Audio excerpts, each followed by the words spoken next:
एक फिल्म है जाने भी दो यारों। इसमें एक डायलॉग है। डायलॉग कुछ इस तरह से है, ये पुल गिरा नहीं है, गिराया गया है। Work of sabotage. कोई मुझे बदनाम करना चाहता है, ब्लैकलिस्ट कराना चाहता है। दरअसल इस फिल्म में कंस्ट्रक्शन कंपनी के मालिक तनरेजा मुंबई में एक नवनिर्मित पुल के गिरने पर खुद को पाक साफ बतलाते हुए कहते हैं कि यह काम किसी ने उन्हें बदनाम करने के लिए किया है, क्योंकि उन्होंने तो अच्छे मटेरियल से पुल बनाया था और अगर उनका काम खराब होता तो मुंबई की बहुत सी इमारतें गिर जाती। फिल्म की बात थी, इसलिए मनोरंजन के लहजे में ली जा सकती हैं, लेकिन इस वक्त देश का जो हाल है दोस्तों, क्या उसे भी मनोरंजन की तरह लिया जा सकता है? गुजरात में मोरबी कांड के बाद ऐसी ही बातें सामने आ रही हैं कि पुल खुद से नहीं गिरा है, बल्कि कुछ लोगों ने उसे हिला हिला करके गिरा दिया है।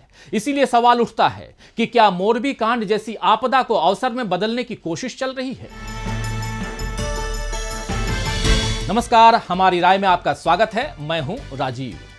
आप जानते हैं दोस्तों कि रविवार को गुजरात में मोरबी में मच्छू नदी के ऊपर बने झूलते हुए पुल के गिरने से कम 141 लोगों की मौत हो गई है। इस दर्दनाक हादसे को हादसा न कहकर जानलेवा अपराध कहना उचित होगा।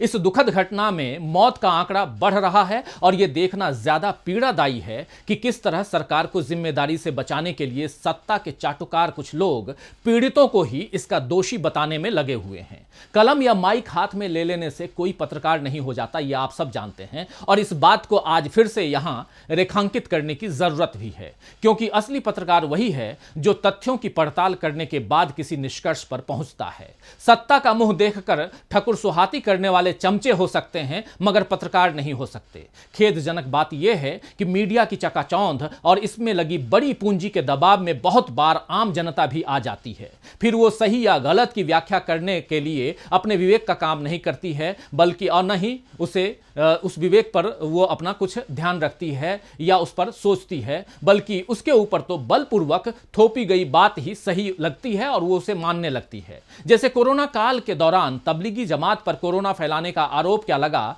कि हिंदू और मुसलमानों के बीच मीडिया जो है भेद फैलाने की कोशिश करने लगा और फौरन इस ढंग से लपका कि देश में अल्पसंख्यक वर्ग जो हैं वो शक की निगाह पर आ जाएं। उनका आर्थिक बहिष्कार किया गया, उनके बारे में झूठी खबरें फैलाई गईं। ये जनता ने देखा है। लॉकडाउन के वक्त भी लाखों मजदूर जब बेघर होकर सड़कों के रास्ते से भरी गर्मी में सैकड़ों किलोमीटर का सफर तय करके अपने घर लौटने को बाध्य हो गए थे, तब भी अपने सुविधाजनक घरों में बैठे लोगों ने, यानी एसी कमरों में बैठे लोगों ने उनकी इस हालत के लिए उन्हें ही जिम्मेदार ठहराया था। दरअसल सत्ता की चमचागिरी करने वाले पत्रकारों ने तब भी इसी बात को प्रचारित किया था कि लॉकडाउन की अनायास घोषणा क्यों जरूरी थी और इससे किस तरह देश को महामारी से राहत दिलाने का काम मोदी सरकार ने किया है। इस तथाकथित पत्रकारों को मजदूरों की त्रासदी भरी जिंदगियों की जगह सरकारी घोषणाओं के प्रचार में दिलचस्पी थी। ताली और थाली बजाने से क्या फायदा हुआ और कैसे एक आह्वान पर, एक घोषणा पर सबने दिए और बत्ती जला दिए, बल्ब जला दिए। इससे सरकार की ताकत नाप ली गई, जबकि वो वक्त सरकार से सवाल करने का था कि आखिर कुछ घंटों में किस तरह लाखों लोग एक जगह से दूसरी जगह सुरक्षित जा सकते थे। सरकार ने उन्हें तकलीफ और उलझन में डालने की जगह पहले ही उनकी सहायता का प्रबंध क्यों नहीं किया। ऐसे ही सवाल नोटबंदी के समय भी होनी चाहिए थी। आपको याद होगा कि अपनी मेहनत की कमाई निकालने के लिए लोगों को दिन रात कतारों में क्यों खड़ा होना पड़ा, क्यों लोगों को इलाज के लिए या दूसरी जरूरी खर्चों के लिए पाई पाई का मोहताज होना पड़ा, क्यों सरकार ने एक ऐसी घोषणा की जिसके नतीजों के बारे में आज भी वो दावे के साथ नहीं कह सकती है कि यह फैसला सही था। देश में न भ्रष्टाचार खत्म हुआ, न काले धन का कोई पुख्ता हल निकला है, अभी तक आप सब देख रहे हैं। सवाल पुलवामा हादसे के बाद भी लगातार होने चाहिए थे दोस्तों कि आखिर जम्मू कश्मीर जैसे संवेदनशील इलाके में विस्फोटकों से भरा वाहन किस तरह घुस गया और कैसे सुरक्षा बलों को ले जा रहे वाहन से टकरा गया। क्या यह हमारी खुफिया एजेंसियों की विफलता थी या उनके द्वारा दी गई सूचनाओं को गंभीरता से न लेने की गलती थी? देश में अनेक ऐसे मौके आए हैं जिन पर सरकार से सवाल किए जाने चाहिए थे, उसकी जिम्मेदारी तय होनी चाहिए थी, मगर अफसोस है कि ऐसा नहीं हुआ। इसके बदले मीडिया सब चंगा सी का राग अलाप रहा है और जनता के साथ कुछ भी गलत होने पर उसे ही जिम्मेदार ठहरा रहा है।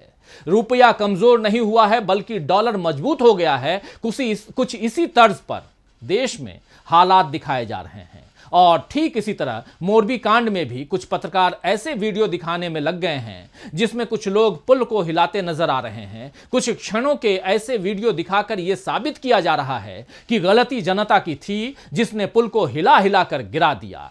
200 के करीब लोग अकाल मौत का शिकार हो गए और इसके लिए सरकार से सवाल पूछने की जगह मृतकों को ही दोषी बताने की संवेदनहीनता देश में दिखाई जा रही है। अब शायद यह सवाल समाज को खुद से करना चाहिए कि अंधभक्ति में आखिर किस हद तक नैतिक पतन हो सकता है। मोरबी कांड में एक बात शीशे की तरह साफ है कि रविवार को पुल पर जरूरत से ज्यादा लोग थे और कहें तो क्षमता से कम 5 गुना ज्यादा लोग मौजूद थे। और अब यह बात भी सामने आई है कि 17 रुपए का पास लोगों को बेचा गया। इसे टिकट की जगह पास क्यों लिखा गया, यह भी विचारणीय है। मोरबी नगरपालिका के मुताबिक पुल को उसकी अनुमति के बिना खोला गया। तो क्या पुल के रखरखाव की ठेकेदार कंपनी ओरेवा इतनी रसूखदार है कि वह अपनी मर्जी के फैसले ले? आपको बता दूं कि ओरेवा ग्रुप लगभग 800 करोड़ रुपए आय वाली कंपनी है जो घरेलू और बिजली के उपकरण, बिजली के लैंप, कैलकुलेटर, चीनी मिट्टी के उत्पाद और ई बाइक बनाती है।